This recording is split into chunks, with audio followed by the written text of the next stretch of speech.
Hey, it's State of State. We got your Nittany Line update. It's a football discussion with Tom and Justin, so kick back and press play. State of State is a proud supporter of Blue White Outfitters. Blue White Outfitters was created as a retail shop meant to highlight the confidence, competitiveness, and fearlessness of the elite athletes found throughout the history of Penn State University. Check out their Lockdown U and Lawn Boys merchandise today. All sales from Blue White Outfitters directly benefit Penn State student athletes. Also, official State of State merchandise is available now. Support the show and grab State of State t-shirts, hoodies, hats, and more. Visit www.bluewhiteoutfitters.com today. Hi, everyone, and welcome to State of State. I'm Tom Hannafin, flying solo today, talking about week 2 of Penn State football spring practices for 2025. Which wide receivers are getting some love, getting talked about by head coach James Franklin and wide receivers coach Marcus Hagans? How is new defensive coordinator Jim Knowles handling spring ball? How is the defense looking? And what other players are looking good thus far? A variety of position groups that are standing out, some injuries to be aware of. So a lot of news and notes from this week in general. And this is on the doorstep of what is going to be a big week next week in regard to the House settlement. Already some changes that we've seen pop up online, reporting by ESPN that Deloitte has been brought in as an outside firm, outside presence to potentially levy punishments and regulations to real NIL, new NIL, all those sorts of things. So a lot of changes are coming. We're going to deal with the business of that next week here on State of State. Justin King is arguably the best when it comes to talking about those things. So we're going to wait on that until next week. But just going over some of the things that James Franklin talked about this past week in regard to the wide receivers, there was a lot of question marks surrounding this group coming into the offseason, understandably so. And there's been a handful of receivers that have gotten some love. We've heard a lot of discussion about the incoming transfers, wide receiver Kyron Hudson and Devontae Ross. We've seen some clips as well online of the burst that Devontae Ross has, the size and strength and the power that Kyron Hudson brings to this position. But we've also heard from James Franklin earlier on this week talking about some younger players. He was speaking about Kobe Howard and Matt Otten. Said, quote, both these guys are physical guys. Otten's about 215 pounds already. We watched Otten in high school. He was a wide receiver, wildcat quarterback, running back, punt returner, kick returner. We've seen the same things, but for those very same reasons, he's a little bit raw at wide receiver. That regarding Matt Otten. Very happy that he's here early, said James Franklin. In regard to Kobe Howard, Franklin said, quote, he's another guy who's more developed. He's already about 190-something pounds, strong in the weight room, explosive, has played wide receiver pretty much his whole life, so he's a little bit more refined in those areas. Both have done a really nice job for two guys who should still be in high school. And this is a program that has done a really nice job over the last handful of years of giving that opportunity to players to get there early to State College, to get into the mix. And also kudos to the players taking advantage of that opportunity and not just waiting, wanting to be a part of the program early. James Franklin also talked about wide receiver Tyser Denmark, who is one of a handful of wide receivers that is left on this team from last year that actually recorded a catch in 2024. Franklin said, quote, flashes last year from Tyser Denmark. Same thing now, like it is for a lot of these young players. It's consistency, physically, mentally. Tyser has the ability to help us this year, and we need him to help us this year. He just has to be more consistent. Nobody cares. He's a redshirt freshman. He has the ability to be a big-time player in this league as a redshirt freshman. So that is a glowing endorsement from James Franklin, understanding the way that he talks about players in general. Obviously, some people are saying, it's not that much of an endorsement. He's talking about his consistency. Yeah, he needs to be more consistent if he wants to contribute at a high level for this team. But the fact that Franklin went out as far as to say that Tyser Denmark has the ability to be a big-time player in the Big Ten this coming season and that the team needs him to help this year is a big deal.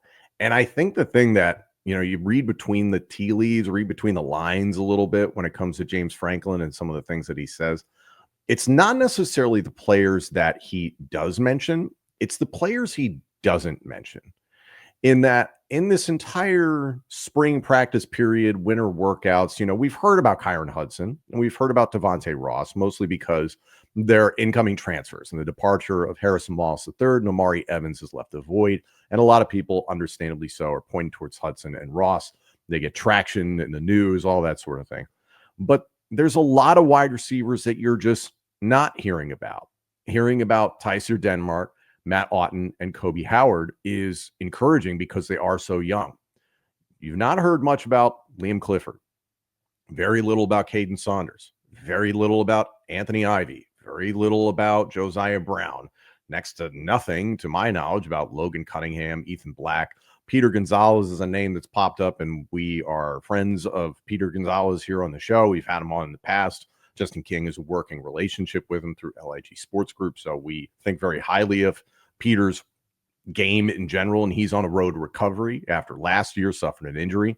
Aaron Ennerline, Dante Nastasi, Kobe Howard, Matt Auten, Lyric Samuel is another name that's popped up. Lyric Samuel has had some clips that have been out there on social media that look very impressive. He's listed at 6'4", 187 pounds, so has some work to do on his body, but clearly has some ability. So from everything that I've been reading and hearing is Auten, Howard, Samuel, Denmark are names that are early, again, winter workouts in the spring practice, getting some love, getting some attention, and of course, Kyron Hudson and Devontae Ross. But I personally find it discouraging that people you would hope would be stepping up, upperclassmen, Liam Clifford, Caden Saunders, Josiah Brown, Anthony Ivy, not Josiah Brown, excuse me, Anthony Ivy, Caden Saunders, and Liam Clifford are the ones I want to focus on. But you're just not hearing much about these guys.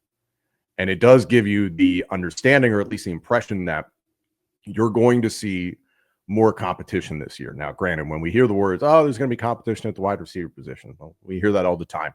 And it hasn't necessarily panned out the last few years. But for Franklin to say publicly about Tyser Denmark, for instance, that I don't care that he's a redshirt freshman, Franklin has had a pretty good track record of, while the best player will play, he does lean towards his seniors, his veterans, that sort of thing. And this harkens back to me a little bit to when Justin was a freshman and it was best player plays. And you got Derek Williams and Justin King coming in, making a lot of noise as incoming freshmen. And it was, hey, whoever can produce, whoever can do something for us is going to see the field. So I'm personally encouraged to hear that there maybe is a shakeup, at least within the wide receiver room. There's been a lot of stuff written about Marcus Hagans this past week. Marcus Hagans had a chance to speak with the media and had a variety of comments about this, but he said that in no uncertain terms, we are looking for guys who love football and guys who are tough as shit. So take that for what you will. Hagans went on to say, like every day, like if you were playing football in the parking lot and you roll the football out and we were going to tackle, they wouldn't give a shit. They would line up and play. So we need guys like that. And then guys smart enough to be able to take the things that we're doing schematically and apply them on the field in a competitive setting against the best teams in the country. Hagans went on to say, when that happens, those are the right guys, and guys that show up every day ready to compete, not just show up to practice because practice is practice, but show up with the intent to dominate.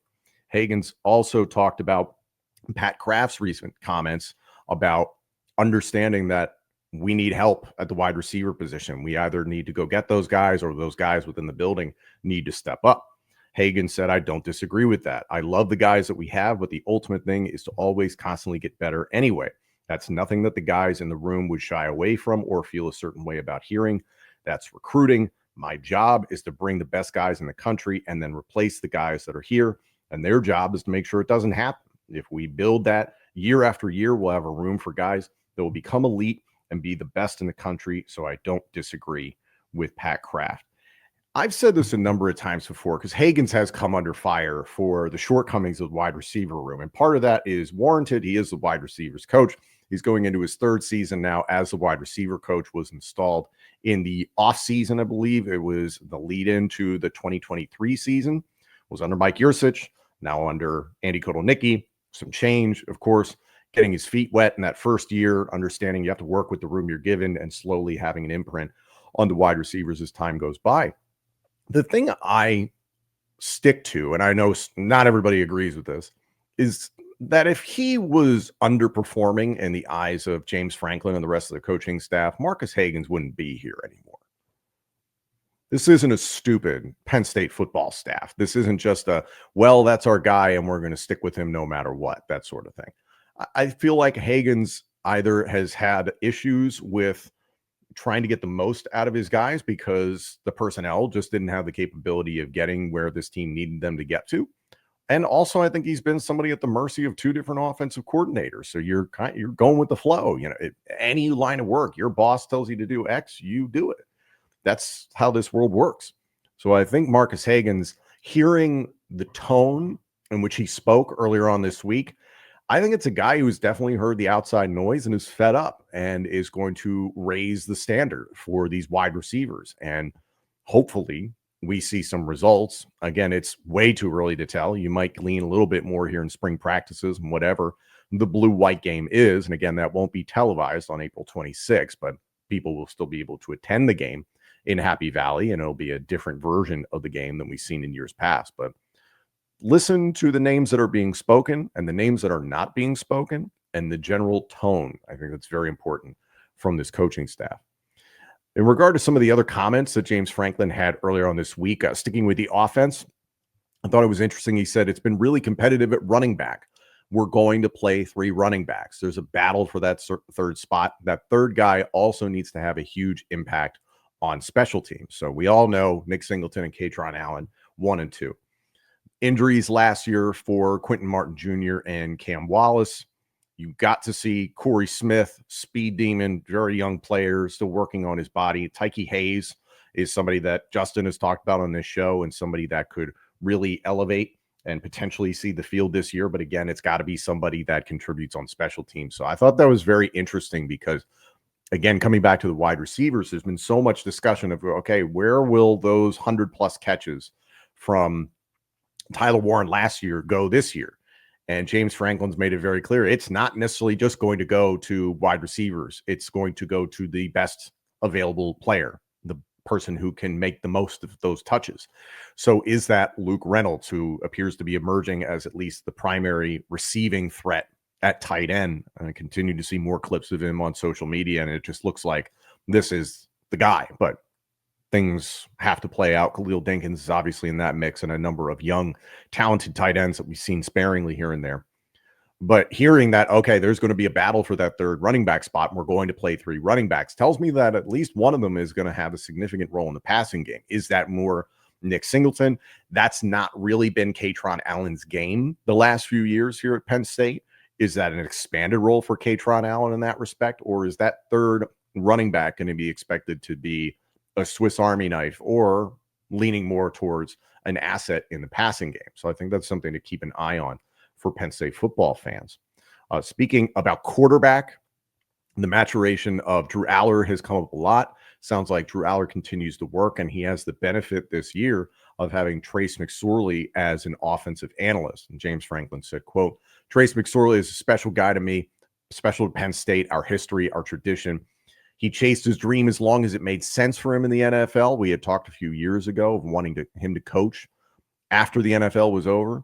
We had an opportunity that opened up, and it presented it to him. He's been great, helps our quarterback room. Having a guy who played quarterback at Penn State, until you've sat in that chair, it's just different." And this was also James Franklin speaking very highly of Danny O'Brien being the primary quarterbacks coach. Danny O'Brien having played for James Franklin once upon a time at Maryland, Trace McSorley playing for James Franklin at Penn State. It's a very different relationship, I imagine. Trace McSorley being able to be there in the back of the room to assist Drew Aller in this 2025 campaign, where the hope, expectations are for this team to compete for the national championship. Having somebody in that room who can handle these things, can support Drew and be that veteran presence without a true veteran outside of Aller in that quarterback room, I think is going to be really, really important for this season. Talking about some injuries to keep an eye on, Nolan Rucci and Dennis Sutton have not been available as of earlier on this week in spring practices. So considering Anthony Donko is still recovering from an injury he sustained this past season, there was discussion about Javen Williams with James Franklin. Franklin saying Javen knows how to run block and that he's great in space. Right now, we have him at tackle because we have 2 tackles that aren't here right now in Donko and Rucci. Otherwise, he'd be splitting time at tackle and guard. Javen is going to be a part of that competition for the right tackle spot. The way I'm looking at it is that Donko and Rucci will likely be 1 and 2 at right tackle, but that doesn't mean Javen Williams can't work his way in there. I would be quite surprised, and it all depends on Donko's road to recovery, how much time he has left. And again, it's not been disclosed, just a long-term injury that he's been dealing with. Is this something where Donko is able to be back for the start of the season? Is it Rucci's job? And how long is Rucci out for, but just not available right now, is the way that that was described. Speaking about the defensive back was a big topic of discussion. Audavian Collins is a name to look out for. Audavian Collins, according to James Franklin, quote, has done a great job since he got here. Extremely competitive guy in practice that has showed up in games. We expect him to take another step this year and factor in either as a starter or in the rotation. Also speaking about Elliott Washington II, somebody that we talked about on this show a lot because he won every single defensive back competitor of the day award during winter workouts. Now, some people might look at that as like, oh, it's a gold star. And James Franklin acknowledged that. And he said, I've never seen that before. A guy winning every single competitor of the day honor. He said, quote, I tell my position coaches to give it to the guy who's earned it.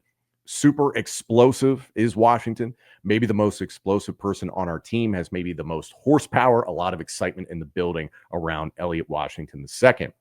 So you hear this conversation about Audavian Collins, Elliott Washington II, and then you also have to factor in A.J. Harris, who had a nice season for Penn State last year after transferring from Georgia.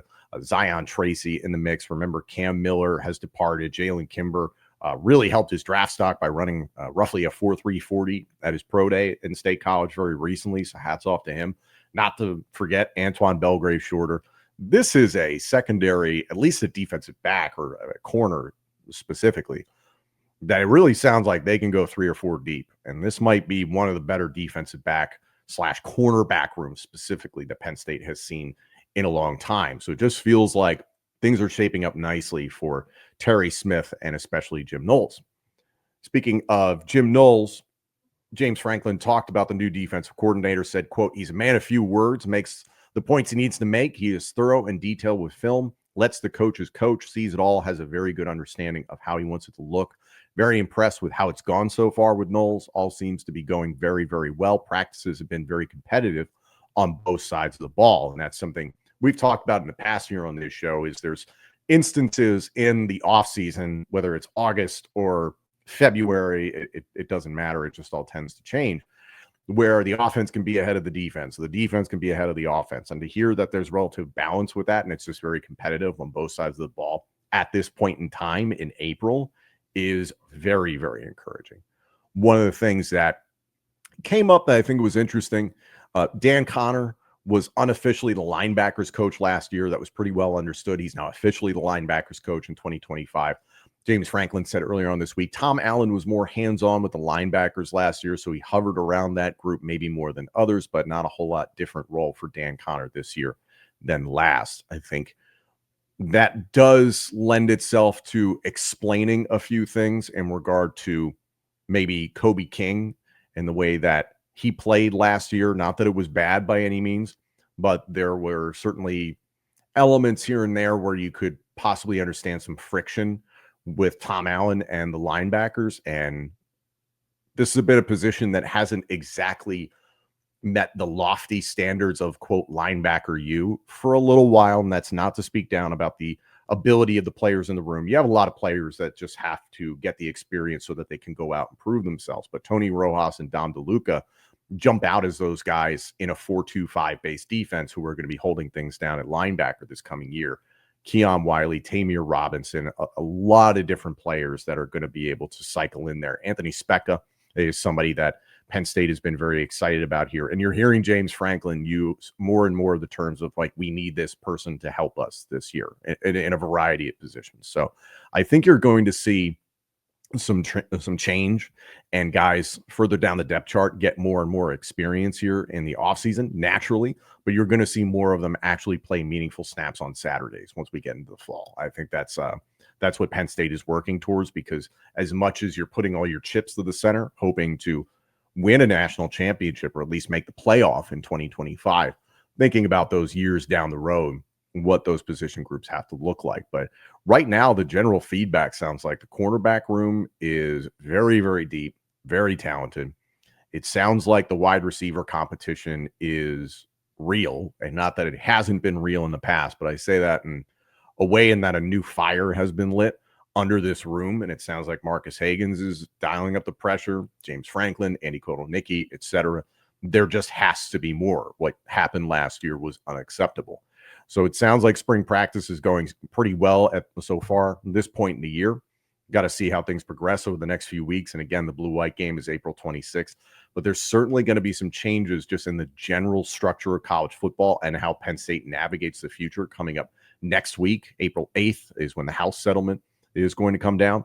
So we have a lot of changes that are coming down the pike, and we're going to do our best to break them down here on State of State with Justin King and myself. So hop in the comments section. Tell us how you're feeling about these individual wide receivers that are getting love. Lyric Samuel, Tyseer Denmark, Matt Otten, Kobe Howard, Kyron Hudson, Devontae Ross.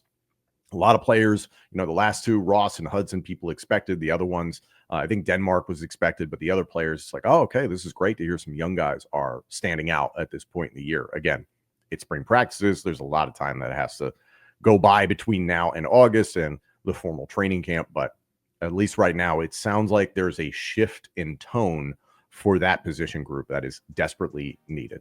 Thanks for tuning in here on State of State. I'm Tom Hannafin. We'll check in with you guys next week, and we'll see what changes come for the entirety of college football when it comes to NIL. Thank you all so much for joining us. This episode and our entire library of shows is available now on YouTube, Apple Podcasts, Spotify, and wherever else you get your podcasts. Please like, comment, subscribe, rate us, and turn on notifications. Follow us on social media at State of State Pod. Comment on our YouTube channel. And if you haven't done so already, you can become a member of our YouTube channel. For just 99 cents a month, you can get all upcoming episodes of State of State, plus our entire members-only playlist, ad-free, commercial-free. Hit the join button on our homepage or follow the link in the description of this podcast. State of State is presented by Bet Online and by Blue White Outfitters.